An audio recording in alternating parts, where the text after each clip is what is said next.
அனைவருக்கும் வணக்கம். நான் உங்கள் இப்ராஹிம் பாதுஷா, மக்கள் ஜனநாயக முன்னேற்ற கழகத்தினுடைய தலைவர் பேசுகிறேன்.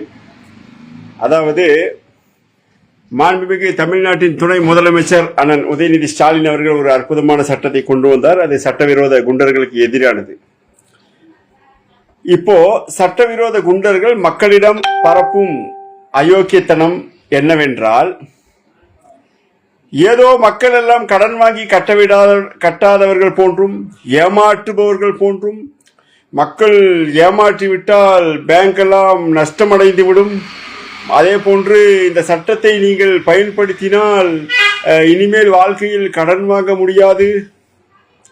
என்னடா அயோக்கியத்தனம்! என்ன சட்டம் கொண்டு வந்திருக்காங்க?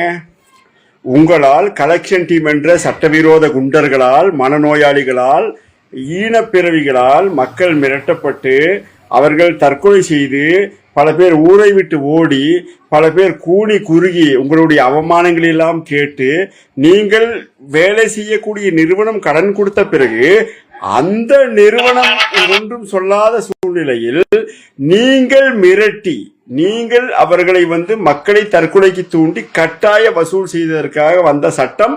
அதற்கு மக்கள் ஜனநாயக முன்னேற்ற கழகம் அன்று சொன்னதை போன்று அனைத்து மாவட்ட கண்காணிப்பாளர், மாவட்ட ஆட்சியர், ஒவ்வொரு சிட்டி கமிஷனர், ஒவ்வொரு மண்டல ஐஜிக்கள், முதல்வர், ஹோம் செக்ரட்டரி, உள்துறை செயலாளர், தலைமைச் செயலாளர், காவல்துறையினுடைய தலைமை இயக்குனர் மற்றும் உளவுத்துறை ஐஜி போன்ற பல துறைகளுக்கு கடிதம் எழுதி இந்த சட்டத்தை மக்களுக்கு பெற்றுக் கொடுத்துள்ளோம். பெரிய பெரிய கார்பரேட் நிறுவனங்களுக்கு 5 லட்சம் கோடி, 10 லட்சம் கோடி, 36,000 கோடி, 65,000 கோடி சொல்லி தள்ளுபடி பண்ணாங்களே, அப்பெல்லாம் பேங்க் நஷ்டமடையுது, அவங்களுக்கெல்லாம் கடன் கொடுக்கலையா? மக்கள் கால அவகாசம் கேட்ட மக்களை, அதே போன்று நமது அண்ணன் திருமாவளவன் அடிக்கடி சொல்லுவார்கள். என்ன சொல்வார்கள்னா, அதிகாரம் கேட்கும் இடத்தில் தான் தீட்டு பார்க்கிறார்கள். எங்க பார்க்கிறார்? நீங்க அவங்க வீட்டுக்குள்ள போகும்போதோ, சுத்தம் செய்வதோ, சுமை சுமக்கும் போதோ, பொருளை துவைக்கும் போதோ, அல்லது பொருளை வடிவமைக்கும் போதோ எங்கும் தீட்டு பார்ப்பதில்லை. அதிகாரம் கேட்கக்கூடிய இடத்தில் தீட்டு பார்க்கிறார் என்று நாம் பெரிதும் நேசிக்கக்கூடிய எழுச்சி தமிழர் அண்ணன் திருமாவளவன் அவர்கள் சொல்லுவார்கள். அதே போன்று கெட்ட வார்த்தைகளில் ஆபாசமாக, இழிவாக, கீழ்த்தமாக பேசக்கூடாது. நாங்கள் கடன் வாங்கினால் கட்டுகிறோம், இன்றல்ல நாளை கட்டுகிறோம் என்று சொல்லக்கூடிய மக்களை, ஐயோ மக்கள் எல்லாம் ஏமாற்று பேர்வழிகளாக மாறிவிடுவார்கள் இந்த சட்டம் வந்தால். ஏண்டா கூமட்ட பசங்களா, கலெக்ஷன்ல வேலை செய்ய எச்ச பசங்களா? மாண்புமிகு துணை முதலமைச்சருக்கு தெரியாதா? இதெல்லாம் ஆலோசனை பண்ணாம, பல சட்ட வல்லுநர்களை வச்சு ஆலோசனை பண்ணாம, அல்லது மக்கள் ஜனநாயக முன்னேற்ற களத்தில் போராடுகிற எங்களுக்கெல்லாம் தெரியாதா இது மக்களுக்கு நாளை கடன் கிடைக்குமா கிடைக்காதான்னு? அதே மாதிரி கூவி கூவி, தெரு தெருவா கூவி கூவி கடன் கொடுத்தீங்களா இல்லையா? ஒரு அம்மாக்கு ஆர்பிஐனுடைய சட்டப்படி என்ன சொல்லுது? ஒரு 4 அல்லது 4 நிறுவனங்களுக்கு மேல் கொடுக்க முடியாது. அதே மாதிரி 12,500 ரூபாய் மாத தவணை கட்ட முடியும்னு, அதுக்கு மேல கொடுக்க கூடாது. இது சட்டம். அந்த 12,500 ரூபாய் மாதம் கட்டணும்னா அவங்க வருமானம் ஒரு 40,000 ரூபாய் இருக்கணும். மாசம் 9,000 8,000 சம்பாதிக்கிற மக்கள்கிட்ட கொண்டு போய் 15,000 20,000 மாசம் தவணை கட்டுற மாதிரி கொட்டது யாருடைய தப்பு? அதே மாதிரி பல நிறுவனங்களுடைய சிஇஓக்கள் பேசுகிறார்கள், மக்கள் கட்டவில்லை என்றால் டெபாசிட் செய்தவர்கள் பணம் போகும். படிச்ச அறிவுள்ளவங்க தானே நீங்க. படிச்ச ஆடிட்டிங்ல இருந்து, டேலியில இருந்து, இன்னும் பல கணக்கு சார்ந்த பல துறைகளில் படித்தவர்களை தானே உங்கள் நிறுவனங்களில் மேலாளர்களாக, சிஇஓக்களாக அமர வைத்திருக்காங்க. நீங்க என்ன செய்யணும்? ஏழை எளிய மக்கள் ஒரே ஒரு கடன், ஒரு ஆளுக்கு இல்ல 2 கடன் மக்கள் கட்டுவாங்க. 20 கடன், 30 கடன், ஆர்பிஐக்கு கீழே எவன் இருக்கானே தெரியல, எல்லாம் கந்து வட்டி கும்பல்கள் பூரா உள்ள பூந்து 5 பேருக்கு குழுன்றான். நியாயமா நீங்கள ரிசர்ச் பண்ண வேண்டியது, உங்களுக்குள்ள இருக்க கந்து வட்டி கும்பல்கள் யார் வந்திருக்கா? நீங்கெல்லாம் கோரிக்கை வைக்க வேண்டியது, ரிசர்வ் வங்கிக்கு கீழே இருக்கிற இந்த நபர்கள் எல்லாம் யார்? ரிசர்வ் வங்கிக்கு கீழே இல்லாத யார் யாரெல்லாம் கந்து வட்டி கும்பல்கள் உள்ள ஊடுருவி இந்த ரிசர்வ் வங்கிக்கு கீழே கடன் கொடுக்கக்கூடிய, சட்டப்படி கடன் கொடுக்கக்கூடிய அந்த நிறுவனங்களை தாண்டி யார் கடன் கொடுக்கிறான்றதுல ஆராய்ச்சி செஞ்சு அதை தடுக்க வக்கு இல்லாம, துப்பு இல்லாம ஏழை எளிய மக்களை ஏமாத்திடுவாங்க. இனிமே நீங்க முதலமைச்சர் கொண்டு வந்த சட்டத்தை நீங்கள் செயல்படுத்த வேண்டாம். மக்கள் ஜனநாயக முன்னேற்ற கழகம் பக்கம் யாரும் போக வேண்டாம். நீங்கள் என்ன ஆகும்? உங்களுக்கு யாரும் கடன் தர மாட்டார்கள். கந்து வட்டி கொடுக்கிற இடத்துல இருந்து இந்த பேங்க் வரைக்கும் கடன் கொடுக்கலன்னா உங்களுக்கு என்ன வருமானம்? நீங்க உண்மையிலே சொல்லுங்க. மாசம் 25ஆம் தேதி டு 30ஆம் தேதிக்குள்ள எப்படியாச்சும் கடன் கொடுத்தே ஆகணும். டார்கெட் இல்ல சொல்லுங்கடா. நிறைய தம்பிங்க இன்னைக்கு மைக்ரோ பினான்ஸ்ல வேலை செய்யற தம்பிங்க இன்னைக்கு கதறாங்க. என்னன்னா ஸ்டாஃப் லோன் சொல்லி ஒரு லோன் கொடுக்குறாங்களாமா அந்த மைக்ரோ பினான்ஸ் நிறுவனங்கள்ல. அவங்களுக்கு 5 வருஷம் குறைஞ்சது அந்த நிறுவனத்துல வேலை செய்யணுமாமா. அந்த நிறுவனத்தில் ஸ்டாஃப் லோன் வாங்கி இடையில வேற ப்ரொமோஷன் வேணும்னாலும் அந்த ஸ்டாஃப் லோன் முழு அமௌண்ட்டை செட்டில் பண்ணுமாமா. பேப்பர் போட்டு வேற இடத்துக்கு வேலைக்கு போகணும்னாலும் அந்த அமௌண்ட்டை செட்டில் பண்ணணும் சொல்லி ஸ்டாஃபுங்களோன்னு சொல்லி கலெக்ஷன் டீமுக்கு வர ஒரு சில நல்ல உள்ளங்கள் துடிக்கிறாங்க, கதறாங்க. அதில் எப்படிப்பட்ட கலெக்ஷன் டீம் எடுக்கிறாங்க? நான் ஏற்கனவே சொன்னது போன்றா சாதிய முறையில் ஒரு வீடு இல்லாதவங்க, முதல் தலைமுறை பட்டதாரிகள், அவர்களுக்கு பணம் கட்டக்கூடிய சோர்ஸ் இல்லாதவங்க, இந்த மாதிரி தம்பிங்களை தூக்கி கலெக்ஷன் டீம்ல போட்டு இப்ப ஸ்டாஃப் லோன் கொடுத்து நீ மிரட்டி வசூல் பண்ணணும்னு சொல்லி உங்களை கட்டாயப்படுத்துறாங்களே. இதெல்லாம் நீங்க பொது வழியில நிறைய தம்பிகள் எங்களுக்கு அலைபேசியில் பேசிட்டு இருக்காங்க. அவர்களுக்கு அந்த பணத்தை பெற்றுக் கொடுக்கிறதான வேலைகளை நாங்கள் செய்கிறோம். ஆனால் நீங்கள் பேச வேண்டியது எங்க தெரியுமா? 4 குழு 5 குழு என்று அதற்கு மேல் ஆர்பிஐ கொடுக்க கூடாது சொன்ன இடத்துல 20 குழு 30 குழு என்று கடன் கொடுத்து ஒவ்வொரு நபரையும் கடனாளியாக்கி வைத்து ஒரு காலத்தில் மக்கள் உழைத்து சேமித்து சம்பாதித்து அவர்கள் வாழ்ந்த காலம் மாறி வார ஆச்சுன்னா அந்த குழுக்காரனுக்கு கட்டணும், அந்த குழு கட்டணும், இந்த குழு கட்டணும், அவனுக்கு கட்டணும், இவனுக்கு கட்டணும் சொல்லி மக்கள் செத்து பிழைக்கிறாங்க இல்லையா? அது தடுக்க, அந்த தற்கொலைகளை தடுக்க இந்த கலெக்ஷன் ஈனப்பிறவிகள் மக்களை ஆபாசமாக கீழ்த்தரமாக மிரட்டுவதை தடுக்க அனைத்து சட்ட வல்லுநர்களை ஆலோசித்து மக்கள் ஜனநாயக முன்னேற்ற கழகம் அளித்த கடிதங்களை எல்லாம் பரிசீலித்து ஒரு சட்டத்தை ஒரு துணை முதலமைச்சர் கொண்டு வந்தா அந்த சட்டப்பூரி போகாதீங்க. போனீங்கன்னா உங்களுக்கு இனிமேல் லோனு கிடைக்காது. ஏண்டா பொய்யா? அதுல நிறைய பேர் ரிசர்வ் வங்கிக்கு கீழே எங்களுக்கெல்லாம் கட்டுப்படுத்தாது. ஆனா அறிவு கட்ட வெண்ண பசங்களா நீங்க போய் மனநோயாளிகளா 6 மணிக்கு மேலையும் இல்ல பகல் நேரத்திலையும் இல்ல இரவு நேரத்திலையும் உங்க வேலை நேரம் மீறியும் காலை 5 மணிக்கு போய் குத்த வச்சும் நீங்கெல்லாம் பண்ண அயோக்கியத்தனத்தினாலதான் அந்த சட்டம் வந்துச்சு. உங்களுக்கு பொருந்தாம வேற யாருக்குடா பொருந்தும்? டெய்லி போய் வேலை செஞ்சு தூங்குற சாதாரண உழைக்கக்கூடிய மக்களுக்கு தான் இது பொருந்துமா? கொஞ்சமாச்சும் சிந்திக்க வேண்டாமா? மக்களே, சிந்தித்து பாருங்கள். நீங்கள் கடனை வாங்கவில்லை. இப்போதும் சொல்கிறேன், மக்கள் ஜனநாயக முன்னேற்ற கழகம் ஆரம்பத்தில் ஒரே நிலைப்பாடுதான். தெரு தெருவாக கூவி கூவி கூவி கூவி கடன் கொடுத்து ஒரு 10 பேரை புடின்னு சொல்லி தலைவின்னு சொல்லி அவங்கள ஒரு கமிஷன் வாங்க வச்சு அதிலிருந்து இந்த பசங்கள கமிஷன் வாங்கி இப்படித்தான் நடந்துச்சே தவிர மக்கள் சென்று எங்கும் கடன் வாங்கவில்லை. எந்த தெருக்களில், எந்த ஒரு சந்தில, எந்த ஒரு மூலையில பாருங்க கடன் எப்படி வாங்கினாங்க? ஒரு ஒரு சாதாரண வீதிக்குள்ள எப்படி கடன் வந்துச்சு? அந்த பேங்கோட பேர்லாம் தெரியுமா? மக்களுக்கு தெரியுமா? ஒவ்வொரு மக்களுக்கு பேரே தெரியாது. என்ன பேங்க்ல கடன் வாங்கியிருக்குன்னு அது அந்த இந்தன்றாங்க. பாவம், அவங்களுக்கு தெரியாது. எழுத படிக்க தெரியாத ஏழை எளிய மக்களை காலம் மூச்சோடு வார சம்பாதிக்கிறதுல அவங்க சோறு கூடி தின்னாம கடன் கட்டுற அளவுக்கு அவர்களை வச்சுட்டு ஏமாற்றி விடுவார்கள். இந்த சட்டத்தை எல்லாம் மக்கள் எடுத்துக்கொண்டால் ஏமாற்றி விடுவார்கள். பெரிய பெரிய கோடீஸ்வரன் கார்பரேட் கம்பெனிக்கார லோன் எப்படி வாங்குறாங்க? தொழில் செய்ய ஒரு லோன், தொழிலை மேம்படுத்த ஒரு லோன், அதில் கொஞ்சம் லாஸ் ஆச்சு கடன் கட்டுவதற்கு ஒரு லோன், அதுக்கப்புறம் ஒரு இன்வெஸ்ட்மெண்ட்டுக்கு ஒரு லோன். இதெல்லாம் அரசு கொடுக்கும் போது நல்லா யோசனை பண்ணி பாருங்க. ஏழை எளிய மக்கள் வாங்கிட்டு ஒரே ஆளு 2 ஆளு 5 ஆளு இல்ல 10 ஆளு 36,000 கோடி 65,000 கோடி கவர்மெண்ட் தள்ளுபடி போடுது. அவ்வளவு கடன்களை பண்ணும்போது இந்த ஏழை எளிய மக்களால சாப்பாட்டுக்கு வழி இல்லாத மக்களாட ஏமாத்துவாங்க. அவங்க கேட்கறது எங்களால வார வாரம் நாங்க பல வருடங்கள், அதாவது நாங்க கடன் வாங்கிட்டோம், இல்ல சொல்லல, கை நீட்டி வாங்கிட்டோம், வார வாரம் தொடர்ச்சியா கட்ட முடியல, வீட்டுல ஆக்சிடென்ட் ஆயிடுச்சு, உடம்பு சரியில்லை, வேலை இல்லை, இந்த கொஞ்சம் கால அவகாசம் கேட்கறோம் அப்படின்னு சொல்லும்போது, கால அவகாசம் கேட்கறியா? அறிவில்லையா? சோத்த திங்கிலியா? ஏமாத்தறியா? உனக்கு வக்கில்லாட்டி ஏன் வாங்கின? எவ்வளவு கீழ்த்தரமான கேள்விகளை வைத்துக் கொண்டு இப்ப என்னன்றாங்க, ஒவ்வொருத்தரும் கதறான். மனநோய்களுக்கு பூரா கலெக்ஷன் டீம்ல இருக்க ஈனப்பிரிவுகளுக்கு பூரா இன்னைக்கு இந்த சட்டம் பயம் எங்கேயும் வசூல் பண்ண முடியல. திருச்செந்தூர் உடனே இதெல்லாம் எங்களுக்கு பொருந்தாது. நாங்கள் திருச்செந்தூர்ல முதல் எஃப்ஐஆர் போட்டோம். இப்போ அடுத்தடுத்து 2-3 இடத்துல எஃப்ஐஆர் போட கொடுத்துருக்கோம். வரும்.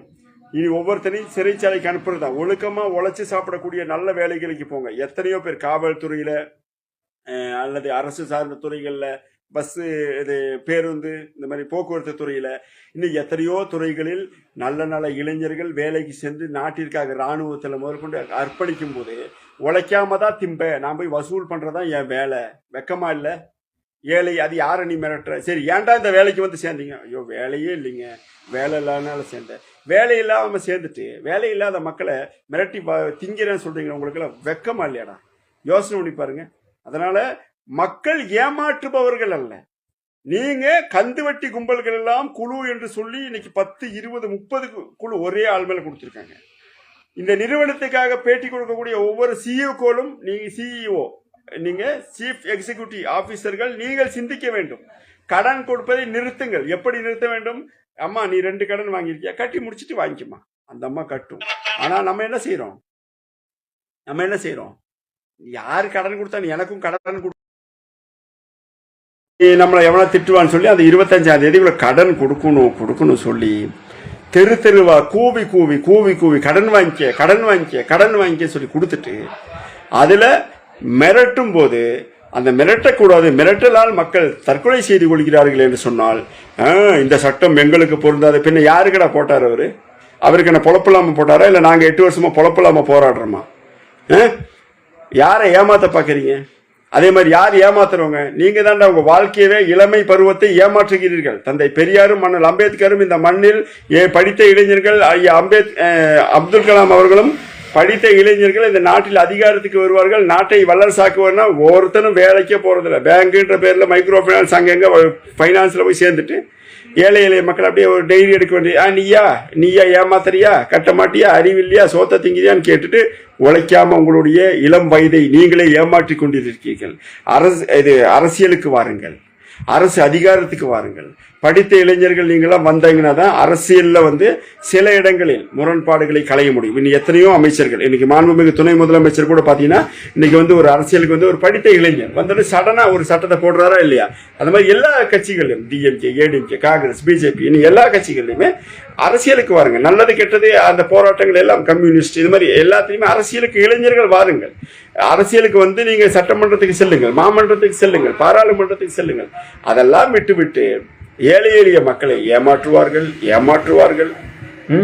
உங்களை தான் நீங்க ஏமாத்தி கொண்டிருக்கிறீர்கள். சாதி அடிப்படையில் உங்களை உயரக்கூடாது என்று பழைய காலகட்டங்களில் பண்ணையார்கள் எப்படி ஒரு கீழ் சாதியாக உள்ளவர்களை வேலை வாங்கினார்களோ அதே போன்று இன்று நீங்கள் படித்த பட்டதாரிகள் ஒரு வணிகம் சார்ந்து, அறிவியல் சார்ந்து, விஞ்ஞானம் சார்ந்து, வர்த்தகம் சார்ந்து, வியாபாரம் சார்ந்து, தொழில் சார்ந்து செல்லாமல் டெய்லி காலையில் எந்திரிக்க வேண்டியது, ஒரு பேண்ட் ஷர்ட்டை மாட்ட வேண்டியது, நோட் எடுக்க வேண்டியது, நான் 7 மணிக்கு சாப்பிடாம ஒரு வீட்டுக்கு முன்னாடி போய் நிற்க வேண்டியது.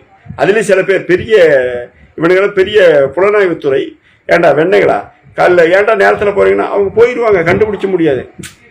சட்டப்பூர்வ நடவடிக்கைக்கு செல்லணும். அதுக்குதான் காவல்துறை, நீதித்துறை எல்லாம் இருக்கு. புரியுதா? இதெல்லாம் இல்லாம மக்கள் ஏமாற்றுகிறார்கள் என்று சொல்ல வேண்டாம். தொடர்ச்சியாக நாங்கள் பேசுவோம், போராடுவோம். மக்களுக்கு கடன் கொடுக்கும் போது 1-2 நிறுவனங்கள், நீங்கள் யார் ஆர்பிஐக்கு கீழே உள்ள நிறுவனம், யார் கந்துவட்டி கும்பல்களே தெரியல. 15 குழு, 20 குழு ஒரு அம்மா மேல, அவங்களுக்கு மாச வருமானமே ஒரு 5,000 ரூபா, 6,000 ரூபா, 7,000 ரூபா. ஆனா அவங்க கட்ட வேண்டிய டியூ 12,000, 15,000, 20,000, 25,000. எப்படி கட்டுவாங்க? சிந்தனை அறிவே இல்லையா? ஏன் வாங்கினார்கள்? ஏன் கொடுக்கிற? செக் பண்ணு. உன்ட்டு செக் பண்ற சிஸ்டம் இல்லாட்டி எதுக்கு நீ வர? அப்ப செக் பண்ற சிஸ்டம் இல்லாம வரவங்க கூட கந்து வட்டின்னு அர்த்தம். நான் பல நிறுவனத்தை கேட்கறேன். அப்போ இல்ல எங்களுக்கெல்லாம் 3 நிறுவனத்துக்கு மேல காட்டிடுவோம், நாங்க கொடுக்க முடியாது, நாங்க கட்ட முடியாது, நாங்க கடன் கொடுக்க மாட்டோம் சொல்றாங்க. ஆனா 20 குழு 30 குழு எப்படி கொடுக்கறீங்க? 30 குழு 40 குழு கொடுத்தா எப்படி கட்டுவான் ஒருத்தன்? ஒரு தெருவில் இன்னைக்கு கொண்டு போய் ஒரு 100 சேலையை ஒரு தெருவில் வைங்க, இலவசமா கொடுக்குறோன்னு. அந்த ஏரியாவில் இருக்க மிகவும் உயர்ந்த பணக்கார குடும்பத்தை சேர்ந்த கோடீஸ்வர அம்மாக்கள் தான் எடுப்பாங்க. ஏன்னா நம்ம தலைமுறையில தான் பணக்கார ஆயிருக்காங்க. உளவியல் ரீதியா இன்னைக்கு அவங்க ஏழையா தான் இருக்காங்க. அப்படி இருக்கும்போது பாமர மக்கள்கிட்ட கொண்டு போய் இந்தா வாங்கிக்க, இந்தான்னு சொல்லி கூவி கூவி கூவி கூவி கடன் கொடுத்துட்டு ஏமாற்றுகிறார்கள். இந்த சட்டத்தை பயன்படுத்தாங்கள், கட்டுங்கள். இனிமே பாதி பேருக்கு லோனே வேண்டாம், லோன் வாங்கவே முடியாது. ஏன்னா 20 குழு 30 குழு கொடுத்துட்டு எப்படி வாங்குவாங்க? சிந்திக்க வேண்டாமா? இதுல பெரிய நிறுவனங்களுடைய சிஇஓக்கள் பேசும்போது அவர்கள் கட்டினால் அவர்கள் இந்த சட்டத்தை சரியாக 1 குழு 2 குழு தான் கட்டுவாங்க. நீங்க சண்டை போட வேண்டியது மக்கள்கிட்ட இல்ல, அரசுகிட்ட இல்ல. நீங்கள் உங்களை போன்ற நிறுவனங்களாக நடித்து கேட்டா ஒவ்வொருத்தனோட பைனான்ஸ் கம்பெனி பேரே வாயில நுழைய மாட்டேங்குது. அந்த மாதிரி எல்லாம் அவன்றான் இவன்றான், இங்கிலீஷ்ல வச்சிருக்கான், தமிழ்ல வச்சிருக்கான். அப்போ உங்களுக்குள்ள யாரு கந்து வெட்டி இப்படி கொடுக்கறாங்க, இதனால எங்களுடைய பேர் பாதிக்கப்படுது, இந்த மாதிரி கடன் திணிக்கிறார்கள், கந்து வெட்டி கும்பல்கள் உள்ளே பூந்து ஆர்பிஐக்கு கீழே நாங்கள் பதிவு செய்த எங்களை இவர்கள் ஏமாற்றுகிறார்கள், அவர்களிடம் போராட துப்பு இல்லாம மக்கள் ஏமாற்றுகிறார்கள். அரசு இந்த சட்டத்தை கொண்டு வந்ததால் இதெல்லாம் மக்களுக்கு பாதிப்பு. இதெல்லாம் என்னடா குழப்பு? தயவு செஞ்சு சொல்கிறோம், மீண்டும் சொல்கிறோம், இனிமேலாவது மக்களும் அரசும் வேற வேற கொள்கை கோட்பாடுகள்ல சில செய்யாத விஷயங்கள்ல நம்ம சண்டை போடுவோம், அது வேற. இன்னைக்கு கூட நாங்க நாம் தமிழர் கூட திமுக கூட அதிமுக கூட பயணிச்சிட்டு இருக்கோம். அடுத்த அரசியல் நிலைப்பாடு தேர்தல் என்னன்னு தெரியாது. ஆனால் மாண்புமிகு துணை முதலமைச்சர் செய்த காரியம் மக்களுக்கானது, வரவேற்கத்தக்கது. அனைத்து எதிர்கட்சி மாண்புமிகு எதிர்கட்சி தலைவர்கள் உட்பட அனைத்து கட்சிகளும், இதுல பாரதிய ஜனதா கட்சி கூட, நாங்கள் வெறுக்கக்கூடிய பாரதிய ஜனதா கட்சி கூட இதுல எதிர்ப்பு தெரிவிக்காம இந்த சட்டம் நிறைவேற்றிருக்காங்கன்னா அவர்கள் கூட இது நல்லது, மற்ற அரசியல நம்ம சண்டை போட்டுக்குவோம் சொல்லி எல்லாருமே நிறைவேற்றிருக்காங்கன்னா அப்போ சிந்திச்சு பாருங்க. இந்த சட்டம் மக்களுக்கானது, இந்திய அளவில் தேவைப்படுகிறது. எனவே மக்கள் ஏமாற்றுபவர்கள் அல்ல, அரசு கொண்டு வந்த சட்டமும் மக்களுக்கானது, மிகவும் நல்லது. மக்கள் ஜனநாயக முன்னேற்ற கழகமும் தொடர்ந்து போராடி இந்த இதை கொண்டு வந்துள்ளோம். மீண்டும் மீண்டும் நீங்கள் மக்களிடம் பொய் சொல்லும் போது நாங்கள் இந்த உண்மையை கொண்டு சேர்ப்போம் என்று கூறி மீண்டும் ஒருமுறை சந்திக்கிறேன். மக்களே மற்றும் சட்டவிரோத குண்டர்களே மற்றும் அரசு அதிகாரிகளே அனைவரும், இதை முதலமைச்சர் உட்பட அனைத்து துறைக்கும், மாண்புமிகு காவல்துறையினுடைய அண்ணன்களே, உளவுத்துறை அண்ணன்களே, நுண்ணறிவு பிரிவு அண்ணன்களே, குற்றப்புலனாய்வுத்துறை அண்ணன்களே, நீங்கள் அனைவரும் இதனை கொண்டு சேர்த்து மீண்டும் இந்த மக்களுக்கு நல்லது செய்ய இதை ஒரு நல்வாய்ப்பாக, ஒரு முத்தான வாய்ப்பாக ஏற்படுத்தி கொடுக்க வேண்டும் என்று நன்றியோடு நெஞ்சம் நிறைந்த வாழ்த்துக்களையும் நன்றிகளையும் தெரிவித்துக் கொள்கிறேன். நன்றி, வணக்கம்.